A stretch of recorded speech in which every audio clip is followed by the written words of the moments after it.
मुंबईच्या परळ भोईवाडा परिसरातल्या मराठी शाळेचं अस्तित्वच नाहीसं झाल्याची एक धक्कादायक बाब उघडकीस आली आहे।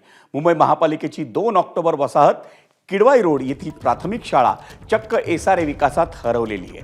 2009 साली या परिसरात पुनर्विकास प्रकल्प राबवताना शाळेला नव्या इमारतीत जागा देण्याचं आश्वासन देण्यात आलं होतं, परंतु इमारती उभारायला त्यांना परवानग्या मिळाल्या, तिथली घरं विक्रीलाही गेली, पण या शाळेसाठी राखीव असलेली जागा प्रत्यक्षात देण्यात आलेली नाही।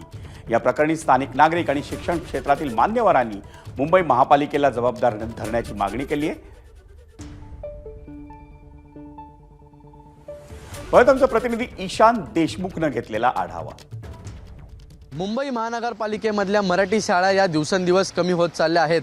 अशातच भोईवाड्यामधली एक शाळा जी 2009 साली बंद पडली आणि या ठिकाणी एक एसआरए प्रकल्प हा उभा राहिला। पण ज्यावेळेस हा एसआरए प्रकल्प उभा राहत होता त्यावेळेस एक आश्वासन देण्यात आलं की या ठिकाणी एक मराठी शाळेसाठी जागा देऊ आणि मराठी शाळा ही याच ठिकाणी उभी राहील। पण या ठिकाणी मराठी शाळा उभी न राहता इकडे एक एसआरए प्रकल्प हा उभा राहिला। सध्या आपण बघू शकतो कशा प्रकारे ही मोठी इमारत आपण बघू शकतो आणि याच इमारतीमध्ये तळमजल्यावरती मुंबई महानगरपालिकेची एक छोटीशी शाळा आहे। आपण तो फलक देखील बघू शकतो मुंबई महानगरपालिकेच्या शाळेचा।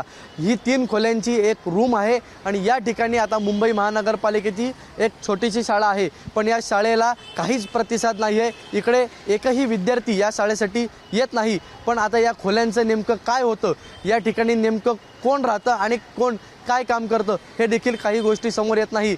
आपल्याला सूत्रांच्या माहितीनुसार या ठिकाणी आता या सोसायटीमधले जे नागरिक आहेत तेच हे सर्व जे खोल्या आहेत त्या वापरत आहेत। सध्या आपण बघू शकतो ही इमारत आणि या इमारतीमध्ये जो तळमजला आहे त्या तळमजल्यावरती मुंबई महानगरपालिकेची शाळा। पण आता प्रश्न असा उपस्थित होतो, दिवसेंदिवस मराठी शाळा या कमी होत चालल्या आहेत, त्यात जर असे एसआरए प्रकल्प होत असतील आणि मराठी शाळांच्या जागा जर मराठी शिकणाऱ्या विद्यार्थ्यांना मिळत नसतील तर त्यांच्या भविष्याचं काय, असा प्रश्न आता उपस्थित राहतो। कॅमेरामन हेमंत कदमसह ईशान देशमुख, एबीपी माझा, मुंबई।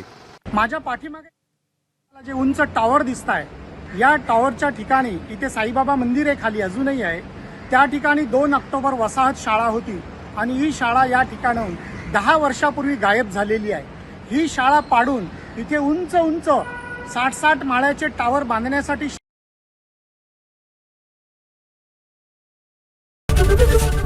एबीपी माझा, उघडा डोळे बघा नीट।